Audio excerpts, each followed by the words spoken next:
Hello friends, இன்றைக்கி நம்ம பார்க்க போகிற ரெசிபி ஜாம் ஃபில்டு குக்கீஸ் எப்படி பண்ணுறது அப்படின்னு தான் பார்க்க போகிறோம். ஸோ வாங்க நம்ம ரெசிபிக்குள்ளே போகலாம். Jam filled cookies mostly kids favourite தான் இது, ஓகேங்களா. குழந்தைங்களாம் ரொம்ப விரும்பி சாப்பிட்ற ஒரு குக்கீஸ் தான் இந்த ஜாம் ஃபில்டு குக்கீஸ். ஸோ இதுக்கு நான் ஃபஸ்ட்டு 60 கிராம் அன்சால்டட் பட்டர் எடுத்துக்கிறேன். சால்டட் பட்டரும் வேணும்னா எடுத்துக்கலாம். அன்சால்டட் பட்டர் யூஸ் பண்ணிங்கன்னா ஒரு பிஞ்ச் ஆஃப் சால்ட் ஆட் பண்ணிக்கோங்க. ஸோ இப்போ நான் 60 கிராம் அன்சால்டட் பட்டர் ரூம் டெம்பரேச்சருக்கு எடுத்துக்கிறேன். ரொம்ப அப்படியே மெல்ட் ஆக வேண்டாம், ஓரளவுக்கு சாஃப்டாக இருந்தால் போதும், ஓகேங்களா. ஸோ இதை ஃபஸ்ட்டு ஒரு ஸ்பீடில் எலக்ட்ரிக் பீட்டரில் 1 ஸ்பீடில் ஜஸ்ட் க்ரீமியாக ஆகிற வரைக்கும் நான் இதை பீட் பண்ணிக்கிறேன். க்ரீமி டெக்ஸ்டர் வரணும், பிகாஸ் அது சாஃப்டாக இருந்தாலும் உள்ளே கெட்டியாக இருக்கும் இல்லையா. ஸோ அதனால் அது நல்லா க்ரீமியாக ஆகிற வரைக்கும் நம்ம பீட் பண்ணிக்கலாம், ஓகேங்களா. ஸோ நான் ஜஸ்ட் ஒரு 20 செகண்ட்ஸ் கூட அடிச்சிருக்க மாட்டேன்.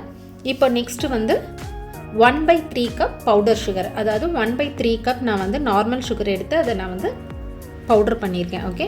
இதுக்கு பதில் நீங்கள் ஐசிங் சுகர் கூட யூஸ் பண்ணலாம். ஸோ இதை நல்லா சீவ் பண்ணி எடுத்துக்கோங்க. எப்போவுமே பவுடர் சுகரு ஐசிங் சுகர் எது எடுத்தாலும் நல்லா சீவ் பண்ணிக்கோங்க, ஓகேங்களா. ஃபஸ்ட்டு ஸ்பேச்சுலாலும் இந்த பட்டரையும் இந்த பவுடர் சுகரையும் நல்லா மிக்ஸ் பண்ணிக்கோங்க. இப்போ நான் நல்லா மிக்ஸ் பண்ணிட்டேன். இப்போ நான் இதை ஹை ஸ்பீடில் நல்லா ஃப்ளஃபியாக வர வரைக்கும் பீட் பண்ண போகிறேன். 4 to 5 minutes, ஓகேங்களா. கண்டினியூஸாக 4 to 5 minutes நல்லா பீட் பண்ணிங்கன்னா நல்லா ஒயிட்டாக நல்லா ஃப்ளஃபியாக வந்துடும் இந்த butter and sugar mixture, okay. So இதை நான் ஃபுல்லாக பீட் பண்ணிவிட்டு உங்களுக்கு காட்டுறேன். இப்போ நான் இது ஒரு 4 minutes பீட் பண்ணியிருக்கேன். இது கூட இப்போ நான் வெண்ணிலா எசன்ஸ் 1 teaspoon ஆட் பண்ணிக்கிறேன், ஓகேங்களா. ஸோ வெண்ணிலா எசன்ஸையும் போட்டுட்டு நான் இன்னொரு ஒரு நிமிஷத்துக்கு ஹை ஸ்பீடில் நல்லா பீட் பண்ணி எடுத்துக்கிறேன். ஸோ இப்போவே பாருங்கள் நல்லா ஃப்ளஃபியாக ஒயிட்டாக வந்திருக்கு பாருங்கள், ஓகேங்களா. ஸோ இப்போ நான் இதை ஒரு நிமிஷம் நல்லா பீட் பண்ணி எடுத்துகிட்டு உங்களுக்கு காட்டுறேன், ஓகேங்களா. நான் ஜஸ்ட்டு மிக்ஸ் பண்ணிக்கிறேன் வெண்ணிலா எசன்ஸையும் அந்த பட்டர் மிக்ஸ்சரையும். எப்போவுமே நம்ம குவான்டிட்டி கம்மியாக இருந்ததுன்னா நல்லா ஸ்க்ராப் பண்ணிவிட்டு சென்டராக வச்சுட்டு உங்களுடைய பீட்டரை நல்லா ஸ்ட்ரெயிட்டாக பிடிங்க, ஓகேங்களா. இந்த மாதிரி ஸ்ட்ரெயிட்டாக பிடிச்சிங்கன்னா நல்லா அந்த இடத்துலையே நல்லா பீட் ஆகும், ஓகேங்களா. சைடாக பிடிச்சிங்கன்னா அப்படியே சைடெல்லாம் தெரிக்கும். ஸோ சரியாக க்ரீமி டெக்ஸ்சர் வராது. ஸோ இப்போ நான் நல்லா பீட் பண்ணியாச்சு. இப்போயே உங்களுக்கு தெரியுது பாருங்கள், நல்லா ஒயிட்டாக வந்திருக்கு, ஓகேங்களா. ஸோ டோட்டலி நான் 5 minutes நல்லா பீட் பண்ணி எடுத்துருக்கிறேன். இப்போது இது கூட நம்ம ட்ரை இன்க்ரீடியன்ட்ஸ் ஆட் பண்ண போகிறோம். ட்ரை இன்க்ரீடியன்ட்ஸில் 3/4 கப் மைதா, ஓகேங்களா. 3/4 கப் மைதா. இது கூட வெறும் பிஞ்ச் ஆஃப் சால்ட், அவ்வளோதான். ஏன்னா நான் அன்சால்டட் பட்டர் எடுத்துருக்கிறதுனால இது போடுறேன். நீங்கள் சால்டட் பட்டர் எடுத்திங்கன்னா இதை அவாய்ட் பண்ணிக்கலாம். ஸோ இவ்வளோ தாங்க இன்க்ரீடியன்ட்ஸ். இதில் பேக்கிங் சோடா, பேக்கிங் பவுடர் எதுவுமே கிடையாது. ஜஸ்ட் இவ்வளோ தான் இன்க்ரீடியண்ட்டு. ஸோ இதை நல்லா மிக்ஸ் பண்ணிக்கலாம். நம்ம எப்போவும் என்னோடய பழைய எபிசோடில் பார்த்துருப்பீங்களா எப்படி குக்கி டோ பண்ணணும்னு சொல்லியிருக்கேன்ல, அதே மாதிரி இதையும் நம்ம பண்ணி எடுத்துக்கலாம். ஜஸ்ட்டு ஃபஸ்ட்டு ஸ்பேச்சுலாவில் அந்த பட்டர் மிக்சரோட நம்மளோட ட்ரை இன்க்ரீடியன்ட்ஸ்லாம் நல்லா மிக்ஸ் ஆகிற மாதிரி பண்ணிவிட்டு அதுக்கப்புறம் கையிலே மாவு பிசைகிற மாதிரி, சப்பாத்தி மாவு பிசைகிற மாதிரி பிசைஞ்சு நம்ம எடுத்துக்கலாம். ஸோ இப்போ மாவு நான் நல்லா பிசைஞ்சு எடுத்துக்கிட்டேன். இதை நான் இப்போ திரட்ட போகிறேன், ஓகேங்களா. ஸோ இதில் கன்சிஸ்டன்சி கரெக்டாக இருக்குது. அதாவது ரொம்ப வலன்னு கையில் ஒட்டுற மாதிரிலாம் இல்லை. அந்த மாதிரி உங்களுக்கு கையில் ஒட்டுற மாதிரி இருக்குது அப்படின்னா நீங்கள் ஃப்ரிட்ஜில் ஒரு 15 minutes வச்சு எடுத்துக்கிட்டிங்கன்னா, 15 to half an hour வச்சு எடுத்திங்கன்னா அந்த பட்டருக்கு லைட்டாக இருக்கும், உங்களுக்கு கையில் ஒட்டாமல் வரும். அதை விட்டுட்டு நீங்கள் எக்ஸ்ட்ரா மாவுலாம் ஆட் பண்ணாதீங்க, ஓகேங்களா. பட் இதே நீங்கள் நான் சொல்கிற மெஷர்மெண்ட் போட்டிங்கன்னா உங்களுக்கு கையில் ஒட்டாது. இன்கேஸ் ஒட்டுச்சுன்னா நீங்கள் 15 to half an hour நீங்கள் ஃப்ரிட்ஜில் வச்சு எடுத்துக்கோங்க இந்த டோவை. ஸோ இப்போ நான் இதை நல்லா திரட்டிக்கிறேன். எப்போவுமே பட்டர் பேப்பர் கீழே வைங்க, இல்லைனா சிலிக்கான் மேட்டு கீழே வச்சுக்கோங்க. அதுக்கு மேலே நீங்கள் இன்னொரு பட்டர் பேப்பரையோ பட்டர் பேப்பர் பார்ச்மெண்ட் பேப்பர் இது ரெண்டுத்தில் எது வேணாலும் யூஸ் பண்ணலாம். அது மேலே வச்சு திரட்டிக்கோங்க. நீங்கள் டைரெக்டாக ரோலிங் இதில் வச்சு பண்ணிங்கன்னா அப்படியே ஒட்டிட்டு வந்துடும். அது ரோலர்லேயே அந்த மாவு ஒட்டின்னு வந்துடும், ஓகே. இது ஒரு 2 mmலேருந்து 3 mm திக்னஸ் வச்சுக்கலாம். 2 mm போதும். ரீசன் என்னென்னா பார்த்திங்கன்னா, இது நம்ம டபுள் இது வைக்க போகிறோம். உள்ள ஒரு பிஸ்கெட்டுக்கு மேலே ஜாம் ஃபில் பண்ணி இன்னொரு இது வைக்க போகிறோம், லேயர், ஓகேங்களா. அதனால் கொஞ்சம் தின்னாகவே இருக்கட்டும். இது இங்கே பாருங்கள், இந்த திக்னஸ் இருந்ததுன்னா போதும். இப்போ இதை நான் குக்கி கட்டர் வச்சு கட் பண்ணிக்கிறேன். நான் இப்போ ரவுண்ட் ஷேப் பண்ண போகிறேன். நீங்கள் எந்த ஷேப் வேணாலும் பண்ணலாம். ஆர்க் ஷேப்க்கு எது ஸ்கொயர் ரெக்டாங்கிள் எது வேணுமோ உங்களுக்கு பண்ணிக்கலாம். ஸ்டார் எது வேணாலும். நான் ரவுண்டே வைக்கிறேன், ஓகே. ஒரு மீடியம் சைஸ் வச்சுக்கிறேன். இந்த மாதிரி கட் பண்ணிக்கோங்க. அதே மாதிரி உங்களுக்கு சைட்லலாம் வந்து பேலன்ஸ் இருக்கிறத திரும்ப அகெயினாக மாவு மாதிரி பசைஞ்சு திரும்ப திரட்டி திரும்ப கட் பண்ணுங்கள். ஓகேங்களா? ஸோ உங்களுக்கு ஃபுல்லாக ஃபினிஷ் ஆகிற வரைக்கும் அந்த எக்ஸ்ட்ராஸை டோ மாதிரி பசைஞ்சு திரட்டி நீங்கள் அந்த குக்கி கட்டரை வச்சு கட் பண்ணி குக்கி இதை எடுத்துக்கோங்க.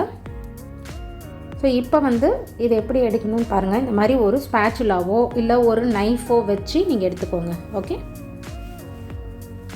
நீங்கள் அப்படியே கையில் எடுத்திங்கன்னா ஷேப் சேஞ்ச் ஆகிடும், டக்குன்னு உடஞ்சிரும். ஓகே, அந்த மாதிரி எடுக்காதீங்க. ஸோ இப்போ இந்த மாதிரி ஒன்னாக எடுத்து அப்படியே எடுத்து குக்கி ட்ரேயில் வச்சுருங்க. ஓகேங்களா? ஸோ ஃபுல்லாக நான் எடுத்து வச்சுட்டு உங்களுக்கு காட்டுறேன். இப்போ வந்து நான் குக்கி நல்லா கட் பண்ணி பேக்கிங் ட்ரேயில் வச்சுட்டேன். இப்போ வந்து இதை டபுளாக வைக்க போகிறோம். ஒரு லேயருக்கு மேலே இன்னொரு பிஸ்கெட் வைக்க போகிறோம். ஸோ மேலே இருக்க லேயருக்கு வந்து அதை விட சின்னதாக ஒரு ஹோல் போட போகிறோம். இந்த ஹோலும் வந்து உங்களோட சாய்ஸ். ரொம்ப சின்னதாக வேணும்னா சின்னதாக போடலாம், ஓரளவுக்கு மீடியம் சைஸ் வேணும்னா மீடியம் போட்டுக்கலாம். ஓகேங்களா? நான் வந்து ஒரு மீடியம் சைஸுக்கு ஹோல் போட்டுக்கிறேன். ஓகேங்களா? ஸோ ஃபஸ்ட்டு வந்து இப்போ நம்ம எவ்வளோ பீசஸ் இருக்குதுன்னு பார்க்கணும். இதில் வந்து நான் 22 பீசஸ் கிட்டே இருக்குது. ஸோ 22 பீசஸ்னால் 11 பீசஸில் தான் ஹோல் போடணும். மிச்சம் 11 பீசஸ் வந்து அப்படியே ப்ளெயினாக தான் இருக்கணும். ஓகேங்களா? ஸோ அந்த ப்ளெயின் பீசஸில் தான் நம்ம ஜாம் ஃபில் பண்ணி மேலே வந்து இந்த ஹோல் இருக்கிற பிஸ்கெட்டை மேலே வைக்க போகிறோம். ஓகே, ஸோ டோட்டலாக 11 பீசஸ்க்கு நம்ம சென்டரில் ஹோல் போட்டால் போதும். நீங்கள் வந்து ஆர்ட் ஷேப்பு, நம்ம ஸ்டார் ஷேப் எடுத்துகிட்டு கூட நடுவில் இதே மாதிரி ரவுண்ட் ஹோல் போடலாம், இல்லை அதே ஷேப்பே ஹோல் சின்னது போடலாம். ஓகேங்களா? ஸோ டிசைன் வந்து இப்படி தான் இருக்கணும் அப்படிங்கிற மாதிரிலாம் கிடையாது. ஓகே, ஸோ இந்த மாதிரி நான் ஒன்று விட்டு ஒன்று போடுறேன். ஒரு பிஸ்கெட் பக்கத்தில் ஹோல், ஒரு பிஸ்கெட் பக்கத்தில் ஒரு ஹோல்டுன்ற மாதிரி அந்த குக்கி டோவில் போடுறேன். ஓகேங்களா? ஸோ இதை வந்து நீங்கள் இந்த குக்கீஸ் வந்து ரோல் பண்ண ஆரம்பிக்கும் போதே உங்களுடைய ஓடிஜியை 160 டிகிரி செல்சியஸில் 10 மினிட்ஸ் பேக் மோடில் ப்ரீ ஹீட் பண்ணுங்கள். இதனோட பேக்கிங் மெத்தட் எப்படின்னா, ஃபஸ்ட்டு 160 டிகிரி செல்சியஸில் நான் 15 மினிட்ஸ் பேக் பண்ணி எடுத்துப்பேன். அதுக்கப்புறம் ஜாம் ஃபில் பண்ணி கொஞ்சம் ஆறின உடனே ஜாம் ஃபில் பண்ணி மேலே இன்னொரு குக்கீஸ் வச்சுட்டு அதுக்கப்புறம் அகைன் வந்து 150 டிகிரி செல்சியஸில் 10 மினிட்ஸ் பேக் பண்ணி எடுத்துப்பேன். ஓகேங்களா? ஸோ இப்போ இந்த ஹோல்லாம் கட் பண்ணிவிட்டு காட்டுறேன். இப்போ நம்மளுடைய இது ரெடி ஆகிடுச்சு. இதை நான் வந்து ஓடிஜியில் 160 டிகிரி செல்சியஸில் 15 மினிட்ஸ் பேக் பண்ணி எடுத்துக்கிறேன். இப்போ நம்மளுடைய குக்கீஸ் பேக் ஆகிடுச்சு. 15 மினிட்ஸ் வச்சு எடுத்துருக்கேன். ஸோ இது வந்து கொஞ்சம் கூல் ஆகட்டும். ஓகேங்களா? ஃபுல்லாக ரொம்ப கொஞ்சம் கூல் ஆனதுக்கப்புறம் தான் நம்ம ஜாம் ஃபில் பண்ணணும். அப்படியே சுட எடுக்காதீங்க. சுட எடுத்தால் நம்மளால் அந்த குக்கீஸோ ஹோல்ட் பண்ண முடியாது. ஏன்னா அது வந்து இப்போ சாஃப்டாக இருக்கும். டச் பண்ணிங்கனாலே அப்படியே கட் ஆகிடும், இல்லை அப்படியே உள்ளே போயிடும். அதனால் வந்து இது நல்லா கொஞ்சம் கூல் ஆகணும். கொஞ்சம் ஓரளவுக்கு அந்த வார்ம்னஸ் கம்மியான உடனே நம்ம வந்து இதை எடுத்து ஜாம் ஃபில் பண்ணலாம். குக்கீஸ் கூல் ஆகிடுச்சு. நான் இப்போ எடுத்து ஜாம் ஃபில் பண்ணுறேன். ஓகேங்களா? இப்போ பாருங்கள், கீழே வந்து அந்தளவுக்கு ப்ரௌனிஷாக ஆயிருக்காது. ஸோ இது கொஞ்சம் டைம் எடுக்கும். அதுக்கு தான் நம்ம another 10 மினிட்ஸ் வந்து லோ டெம்பரேச்சரில் பேக் பண்ண போகிறோம். ஸோ இந்த மாதிரி நடுவில் வந்து ஜாம் இது பண்ணிக்கோங்க. ஓகேங்களா?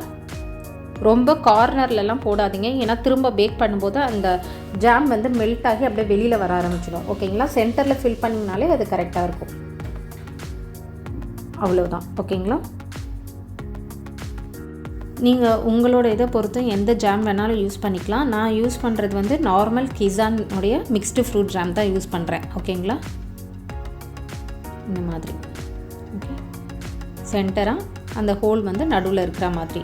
இது நம்ம அகைன் பேக் பண்ணும்போது என்ன ஆகும்னா, இந்த ஜாம் வந்து நல்லா கொஞ்சம் வந்து அந்த மெல்ட் ஆகி ஒரு மாதிரி கையில் நம்ம டச் பண்ணால் நமக்கு ஒட்டவே ஒட்டாது. ஓகேங்களா? அந்த மாதிரி ஒரு டெக்ஸ்சர் வந்துடும். ரெண்டாவது, இந்த மேலே வைக்கிற அந்த குக்கீஸும் வந்து அந்த ஜாம் மெல்ட் ஆகிறதுனால நல்லா அப்படியே கீழே இருக்க குக்கீஸோட ஒட்டிக்கும். ஸோ அதனால் நீங்கள் எடுத்து குக்கி ஜாரில் போடும்போது அந்த ஜாம் வந்து ஒன்றோட ஒன்று பட்டு ஸ்ப்ரெட் ஆகிறதோ இல்லை குக்கீஸ் வந்து தனித்தனியாக அந்த 2 லேயரும் பிரிஞ்சுலாம் வராது. ஓகேங்களா? அதுக்காக தான் இதை வச்சுட்டு நம்ம அகைன் ஒரு 10 மினிட்ஸு அதுவும் லோ டெம்பரேச்சரில் நம்ம பேக் பண்ண போகிறோம். 150 டிகிரி செல்சியஸில் 10 மினிட்ஸ். ஓகேங்களா? ஸோ இப்போ நான் ஜாம் எல்லாம் ஃபில் பண்ணிட்டேன். டோட்டலாக வந்து 11 பிஸ்கெட் வந்திருக்கு. இதை வந்து நம்ம 150 டிகிரியில் நான் வந்து 10 மினிட்ஸ் வந்து பேக் பண்ணி எடுத்துக்கிறேன். ஓகேங்களா? இப்போது நான் வந்து பேக் பண்ணி எடுத்துட்டேன். டோட்டலாக 10 மினிட்ஸ் 150 டிகிரியில். ஸோ இப்போ நம்மளுடைய குக்கீஸ் ரெடி ஆகிடுச்சு. இது கம்ப்ளீட்டாக கூல் ஆகட்டும். அதுக்கப்புறம் நீங்கள் சர்விங் ட்ரேலையோ குக்கி ஜார்லையோ ட்ரான்ஸ்ஃபர் பண்ணிக்கலாம். ஓகேங்களா? ஸோ இப்போது நம்மளுடைய cookies jam filled cookies ready ஆகிடுச்சு. ஸோ நீங்களும் வீட்டில் ட்ரை பண்ணிவிட்டு எப்படி வந்ததுன்னு கமெண்ட் செக்ஷனில் கமெண்ட் பண்ணுங்கள். இங்கே பாருங்கள், சைடெல்லாம் நல்லா வந்து ஸ்டிக் ஆகிடுச்சு. ஓகே, பேக்லேயும் நல்லா ப்ரௌனிஷ் ஆகிடுச்சு. இப்போ இந்த சென்டர் நீங்கள் கீழே போட்டாலும் அந்த ஜாம் இதுவாகாதீங்க. பாருங்கள், டச் பண்ணால் நம்ம கையில் ஒட்டவே இல்லை பாருங்கள். ஸோ இந்த மாதிரி கன்சிஸ்டன்சி தான் வரும். ஓகேங்களா? நீங்கள் எடுக்கும்போது லைட்டாக அப்படி டச் ஆச்சுன்னா திரும்ப ஒரு 2 மினிட்ஸ் வந்து பேக் பண்ணுங்கள். ஓகேங்களா? ஸோ நீங்கள் ட்ரை பண்ணிவிட்டு எப்படி வந்தது அப்படின்றத கமெண்ட் செக்ஷனில் கமெண்ட் பண்ணுங்கள். அதே மாதிரி நீங்கள் சப்ஸ்கிரைப் பண்ணாமல் என் சேனல் பார்த்துட்டு இருந்தீங்கன்னா ப்ளீஸ் சப்ஸ்கிரைப் பண்ணி பெல் நோட்டிஃபிகேஷன் பட்டனும் ப்ரெஸ் பண்ணுங்கள். அப்போ தான் நான் அப்லோட் பண்ணுறேன் என்னுடைய videos, baking videos, cooking videos, என்னோட online baking classes, free online baking class எல்லாம் உங்களுக்கு உடனுக்குடனே அப்டேட் ஆகும். இந்த மாதிரி உங்களோட ஃப்ரெண்ட்ஸ் ஃபேமிலிக்கும் வந்து யார் யாருக்கெல்லாம் இந்த பேக்கிங்கில் இன்ட்ரெஸ்ட் இருக்குது, வெளியே போய் படிக்க முடியாதவங்களுக்குலாம் என்னோட சேனல் ஷேர் பண்ணுங்கள். அவங்களுக்கும் ரொம்ப ஹெல்ப்ஃபுல்லாக இருக்கும். ஸோ நெக்ஸ்ட்டு இந்த வீக்லி எபிசோடில் நான் 5 எபிசோட் ஆல்ரெடி குக்கீஸ் போட்டுட்டேன். ஸோ இது எக்ஸ்ட்ராவாக தான் நான் ஒன்று போட்டேன், சரி போடலான்ட்டுன்னு. நான் நெக்ஸ்ட் எபிசோடில் வந்து நார்த் இந்தியன் குசைன் எப்படி பண்ணுறது, நார்த் இந்தியன் குசைனில் ஒரு 5 எபிசோடோடு நான் உங்களை மீட் பண்ணுறேன். Thank you friends.